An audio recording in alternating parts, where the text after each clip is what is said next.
Teman-teman, bulan Juni sudah berlalu, artinya sudah lebih dari 1 bulan sistem earning baru di Shutterstock sudah dijalankan. Nah, bagaimana pengaruhnya terhadap pendapatan para kontributor menjadi lebih baik atau malah memburuk? Kesempatan kali ini Gajah Berkokok akan membahas terkait hal itu. Pendapatan setelah 1 bulan sistem earning baru dilaksanakan di Shutterstock. Tonton terus.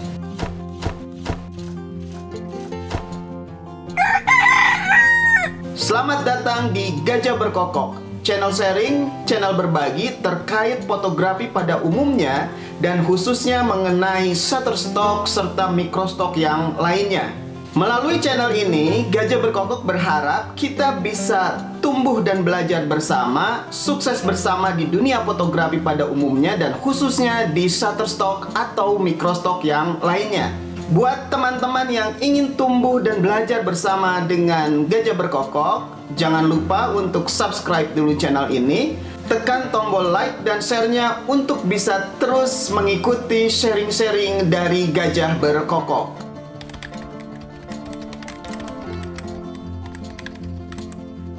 Baiklah teman-teman, untuk mencermati dampak dari perubahan sistem earning di Shutterstock, hal yang pertama harus dipahami adalah apa sebetulnya perbedaan paling mendasar di antara sistem earning baru dengan sistem earning yang lama. Kalau kita perhatikan earning breakdown dari sistem earning yang lama di Shutterstock ini, kita bisa temukan ada 2 mekanisme pemberian komisi bagi kontributor.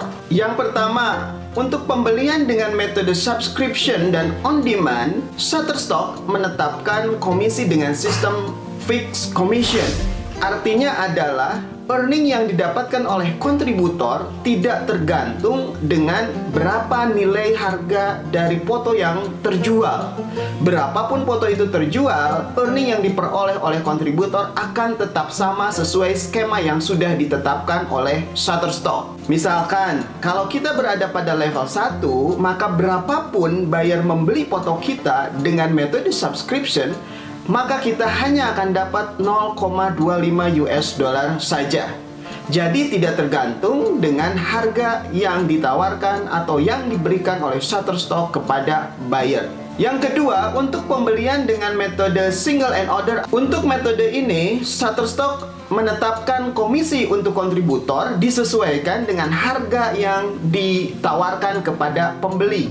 Semakin besar pembeli membeli foto kita, maka akan semakin besar komisi yang kita dapatkan. Ini disesuaikan dengan level kontributor pada saat foto tersebut laku terjual. Misalkan, untuk kontributor level 1, maka kontributor akan memperoleh pendapatan sebesar 20% dari harga jual foto kepada pembeli. Misalkan satu foto dijual dengan harga 10 US dollar, maka kontributor pada level 1 akan mendapatkan 20% dari 10 US dollar tersebut atau sebesar 2 US dollar. Tetapi kalau misalkan foto tersebut terjual dengan harga yang lain, bisa lebih besar atau lebih kecil, misalnya menjadi 50 US dollar, maka yang akan didapatkan oleh kontributor adalah 20% dari 50 US dollar atau sebesar 10 US dollar.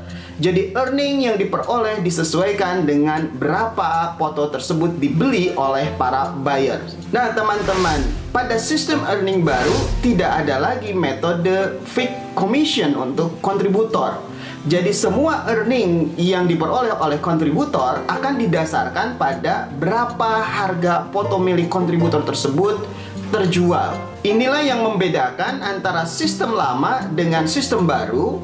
Yang paling mendasar, selain strukturisasi level kontributor dan perubahan besaran nilai persentase bagi para kontributor, serta satu yang juga sering banyak dibicarakan adalah adanya perubahan atau reset level pada setiap awal tahun.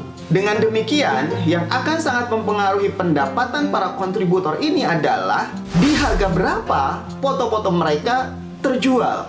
Dan bicara harga foto tentu adalah bicara mengenai pricing plan yang ditetapkan oleh Shutterstock. Kalau kita lihat sistem pricing yang ada di websitenya Shutterstock, ternyata Shutterstock memberikan tawaran variasi yang sangat beragam kepada buyer-buyernya. Mulai dari sistem subscription, on-demand, dan enhanced license, lalu ada pilihan untuk single user atau multiple user, sampai kemudian ada juga tawaran untuk skema enterprise. Nah, dengan demikian, maka ada banyak harga yang ditawarkan oleh Shutterstock kepada buyer-buyernya. Dari yang ditelusuri dari website Shutterstock tersebut, setidaknya ada 17 varian harga yang ditawarkan oleh Shutterstock. Di luar itu masih ada juga negosiasi-negosiasi yang memungkinkan adanya harga custom yang tidak tertera di dalam website tersebut.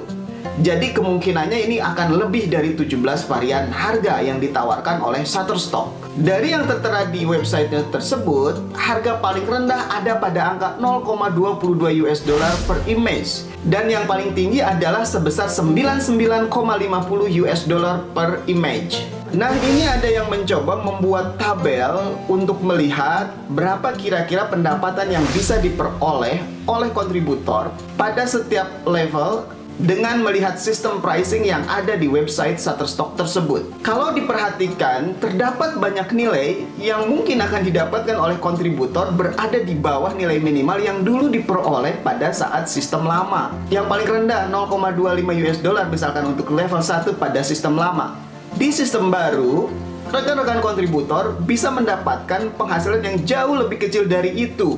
Ada kemungkinan 0,10 US dollar, 0,11 US dollar, 0,12, 13, dan yang lainnya. Selain juga, memang ada kesempatan untuk bisa mendapatkan nilai earning yang lebih tinggi dari itu. Kenyataannya, dari akun Gajah Berkokok, selama bulan Juni 2020 dengan sistem baru yang sudah dijalankan, ada sekitar 26 variasi harga yang diperoleh oleh Gajah Berkokok untuk setiap foto yang di-download. Mulai dari 0,11, 0,12, 0,13, 0,14, 0,15, 16, 17, 19, 0,20, 0,22, 0,30, 0,40, 0,52, 0,59, 0,67, 0,75, 0,87, 1,95, 2,08, 2,58, 2,94, 3,00, 3,32, 4,35, dan yang paling besar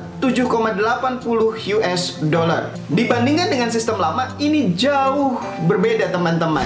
Pada bulan Mei 2020 hanya ada 4 variasi harga saja dari penjualan-penjualan yang terjadi di galerinya Gajah Berkokok, yaitu hanya 0,36, 0,60, 2,70, dan 5,88 US dollar. Demikian juga untuk bulan Januari 2020 sebagai sampel. Pada bulan itu pun sama dengan bulan Mei 2020, hanya ada 4 variasi harga yang terjadi, yaitu 0,36, 0,69, 1,10, dan 2,70 US dollar. Pertanyaannya, dari mana datangnya variasi-variasi harga yang sangat banyak tersebut? Ternyata ini adalah breakdown dari metode subscription, yang dulu hanya ada satu harga untuk level 4 misalkan 0,36, sekarang di breakdown menjadi banyak sekali harga yang mungkin terjadi. Bisa sampai 12 variasi harga yang lebih rendah maupun yang lebih tinggi dari 0,36 tadi. Nah, pendapatan yang akan diperoleh oleh kontributor tergantung kepada pricing planning mana yang dipakai oleh buyer pada saat membeli foto-foto tersebut. Lalu apa masalahnya? Apakah ini memberikan dampak kepada pendapatan dari para kontributor? Kita lihat diagram ini. Dari semua pembelian pada bulan Juni di galerinya Gajah Berkokok, 95% diantaranya pembelian terjadi pada metode subscription. On demand hanya terjadi 4% saja, dan single and order hanya 1% saja. Artinya, kebanyakan pembelian terjadi pada kisaran harga 0,22 US dollar per satu gambar sampai dengan 4,90 US dollar per satu gambar. Dengan demikian, pendapatan untuk level 1 misalnya akan berkisar di antara 0,10 US dollar sampai dengan 0,73 US dollar. Lalu kalau untuk level 4, ini akan ada di antara 0,10 US dollar sampai dengan 1,47 US dollar. Kalau kita lihat itu sebetulnya ini menjadi berimbang antara harga yang lebih rendah dari fixed price pada sistem earning yang lalu dengan harga yang lebih tinggi dan tidak akan memberikan dampak yang cukup signifikan terhadap pendapatan yang diperoleh secara kumulatif pada akhir bulan untuk kontributor. Tetapi kenyataannya pada bulan Juni 2020 dari 95% penjualan di metode subscription itu, sebagian besar earning yang saya dapatkan nilainya di bawah earning fixed commission yang ditetapkan pada sistem earning yang lama. 44,37% dari foto-foto yang terjual, saya hanya mendapatkan komisi 0,10 US dollar saja. Lalu kemudian 24,83% saya hanya mendapatkan 0,14 US dollar saja. 8,61% mendapatkan komisi 0,17 US dollar dan hanya 2,65% yang mendapatkan komisi dengan nilai di atas 0,36 yaitu 0,75 US dollar. Ternyata pembeli di Shutterstock adalah pembeli dengan metode beli borongan tahunan dengan harga yang paling murah. Kalau earning pada sistem lama dijadikan patokan, Gajah Berkokok ada pada level 3, yaitu setiap penjualan pada metode subscription akan mendapatkan 0,36 US dollar. Dan dengan sistem baru ini pada bulan Juni 2020, 89,4% earning nilainya berada di bawah nilai yang seharusnya didapat dengan sistem lama tadi. Artinya, mayoritas earning yang didapatkan lebih rendah dari yang seharusnya didapatkan pada sistem lama. Perbandingannya dapat kita lihat pada grafik di samping ini. Di sini terlihat pada bulan Januari dan Mei yang direpresentasikan dengan grafik warna biru dan ungu, di mana masih memberlakukan sistem lama, tidak ada penjualan di bawah 0,36. Meskipun memang terlihat bahwa penjualan-penjualan menumpuk di angka 0,36 US dollar. Ada beberapa yang lebih besar dari itu di on demand maupun single and order, dan saya menganggap ini bonus. Nah, yang menarik adalah kalau kita lihat yang bulan Juni 2020. Dengan sistem baru, harapannya angka 0,36 US dollar ini yang kemudian di breakdown menjadi banyak harga, baik yang lebih kecil maupun yang lebih besar, akan tersebar secara merata di kedua sisi baik kiri maupun kanan dari 0,36 US dollar ini. Artinya, oke, ada yang terjual lebih rendah dari 0,36 US dollar, tetapi ada juga pendapatan yang lebih tinggi dari 0,36 US dollar. Sehingga ketika kontributor mendapatkan pendapatan yang lebih kecil karena harga yang lebih rendah itu tadi, akan terkoreksi oleh pendapatan dari penjualan dengan harga yang lebih tinggi. Sehingga earning total tetap stabil, tidak jauh berbeda antara sistem lama dengan sistem yang baru. Tetapi sekali lagi, kenyataannya tidak demikian. Statistik di penjualan Shutterstock ini agak aneh gitu ya. Ini tidak mengikuti pola statistik umum yang terdistribusi normal. Ternyata pola distribusinya sangat menceng ke kiri. Kebanyakan yang terjadi penjualan-penjualan ada di sebelah kiri atau di nilai-nilai yang harga rendah. Banyaknya harga-harga yang ditawarkan oleh Shutterstock tidak sesuai dengan minat atau demand yang ada di pasar. Pasar lebih memilih harga-harga yang jauh lebih rendah, sehingga penjualan-penjualan yang terjadi menumpuk pada harga-harga yang lebih rendah ini. Sehingga pada kumulatif pun nantinya akan terlihat bahwa pendapatan akan menurun dibandingkan dengan pendapatan pada bulan-bulan sebelumnya dengan sistem yang lama. Nah, inilah implikasi yang bisa kita lihat pada total penjualan maupun dampaknya pada rata-rata harga earning yang diperoleh untuk setiap foto kita yang di-download. Dapat dilihat pada bulan-bulan yang menggunakan sistem lama, rata-rata pendapatan per download foto relatif sama. Bulan Januari 0,41 US dollar, lalu kemudian pada bulan Mei 0,40 US dollar, hampir tidak ada perbedaan. Tetapi kalau kita lihat rata-rata pendapatan pada bulan Juni ketika sudah diterapkan sistem baru ini, nilainya menurun menjadi hanya 0,28 US dollar saja per satu foto. Ini artinya ada penurunan sebesar 30%, yang kalau nanti kita lihat di dalam earningnya juga menunjukkan angka yang relatif sama. Nah, inilah hitungan yang dilakukan oleh Gajah Berkokok pada bulan Juni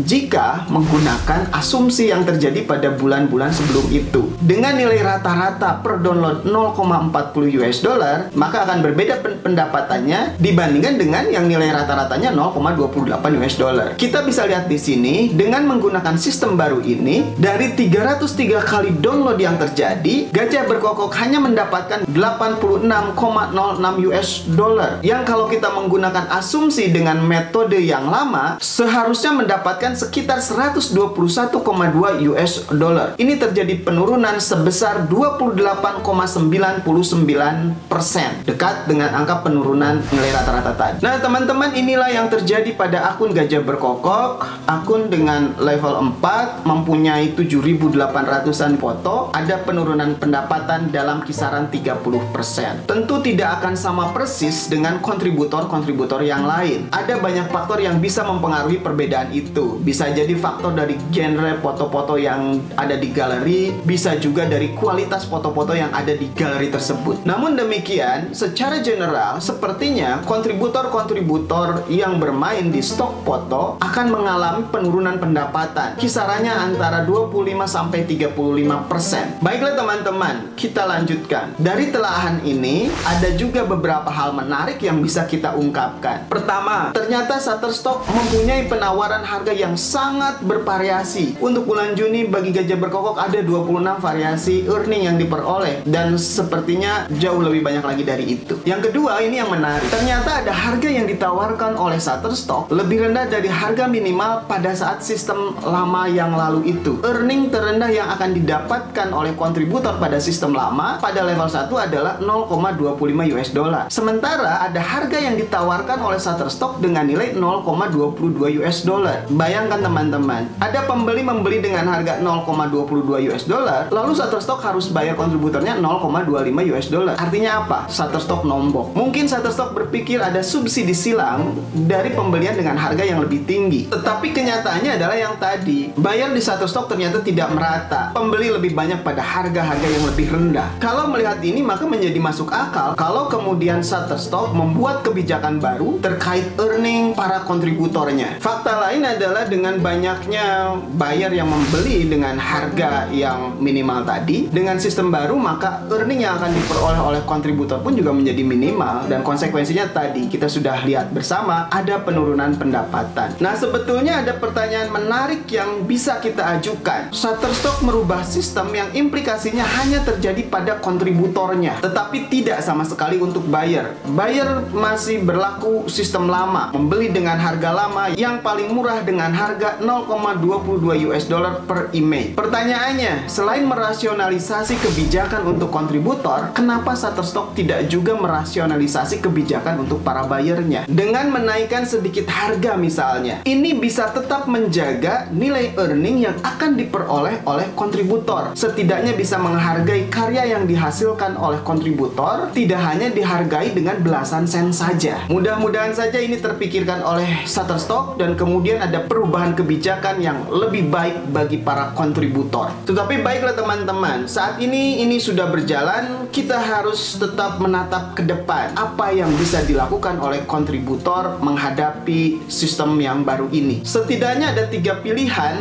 yang bisa dipilih oleh kontributor. Pertama, tetap bertahan menjadi kontributor Shutterstock dan berjalan seperti biasanya. Yang kedua, berhenti menjadi kontributor Shutterstock dan berpindah ke tempat yang lain. Atau untuk yang sudah punya akun di tempat lain, memindahkan resources yang biasa digunakan untuk Shutterstock, misalkan waktu untuk memaintenance, mengelola galerinya, semakin banyak atau semuanya dipindahkan resources tersebut untuk memaintenance galeri di Microstock yang lain. Atau kalau untuk yang belum punya akun, mematikan akun Shutterstocknya, lalu kemudian membuka akun baru di Microstock yang lain. Pilihan ketiga ini jalan moderat, tetap menjalankan akun Shutterstock, tetapi mulai juga melirik pada Microstock yang lain. Jadi sebagian resources, sumber daya, waktu, tenaga, kuota yang biasa digunakan untuk Shutterstock, sementara sebagian dialihkan untuk mencoba membangun di tempat yang lain. Ketiga pilihan ini tentu ada konsekuensinya. Terutama tadi adalah masalah resources. Harus ada kerja keras yang dilakukan dengan mencurahkan resources yang cukup untuk pilihan-pilihan yang tadi. Pilihan pertama misalnya, tetap bertahan di Shutterstock. Kalau pendapatan ingin kembali seperti dengan sistem lama, maka harus kerja keras untuk membangun galeri yang lebih baik dan lebih berkualitas. Tujuannya apa? Supaya lebih banyak download yang terjadi pada galeri kita. Sehingga meskipun harganya menurun, dengan jumlah download yang lebih banyak, maka nilainya akan tetap sama. Dan ini tadi tentu butuh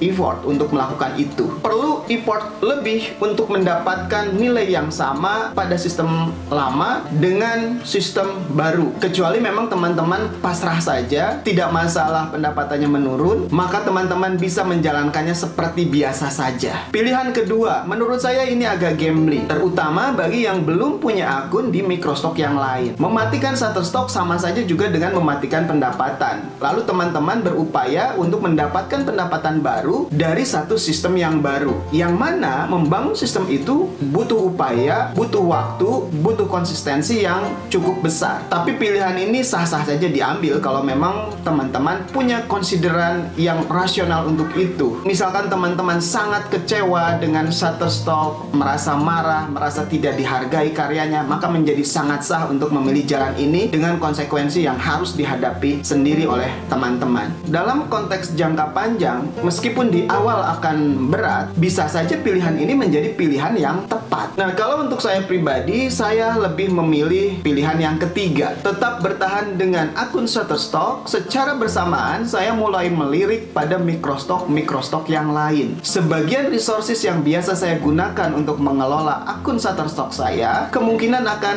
dialihkan untuk mengelola akun baru atau mengembangkan akun lama yang sebelumnya tidak terlalu saya kelola. Nah, mudah-mudahan ini memberikan hasil. Jadi pendapatan yang berkurang di Shutterstock mudah-mudahan bisa terganti oleh pendapatan di akun-akun Microstock yang lainnya. Bisa ditunggu 5-6 bulan ke depan. Kalau ternyata perkembangannya baik di Microstock yang lain, bisa dipikirkan strategi yang lain. Atau kalau sebaliknya, bisa saja kembali mencurahkan semua resources untuk Shutterstock. Nah, tentu teman-teman semua punya pertimbangan-pertimbangan, konsideran-konsideran sendiri terkait pilihan mana yang akan diambil. Silahkan dipikirkan dan ditimbang matang-matang untuk mendapatkan pilihan yang terbaik bagi teman-teman sendiri. Tetapi ada satu hal yang tetap harus selalu diingat, pilihan manapun yang diambil, konsistensi menjadi kata kunci untuk terus tumbuh dan mencapai kesuksesan. Nah, teman-teman, demikian sharing dari Gajah Berkokok untuk kesempatan kali ini. Intinya adalah tetap berpikir positif, tetap konsisten untuk memperbaiki kemampuan memotret, konsisten untuk membangun galeri dimanapun galeri itu berada. Mudah-mudahan kita akan selalu mendapatkan hasil yang terbaik dari segala ikhtiar yang sudah kita lakukan. Demikian, mudah-mudahan sharing ini bermanfaat. Dan kalau memang dirasa bermanfaat, jangan lupa untuk subscribe channel ini, tekan tombol like dan sharingnya. Bisa sharing juga terkait pendapatan pada bulan Juni yang lalu, lebih baik atau lebih buruk, tulis di kolom komentar. Demikian teman-teman, tetap sehat, tetap semangat, salam Gajah Berkokok.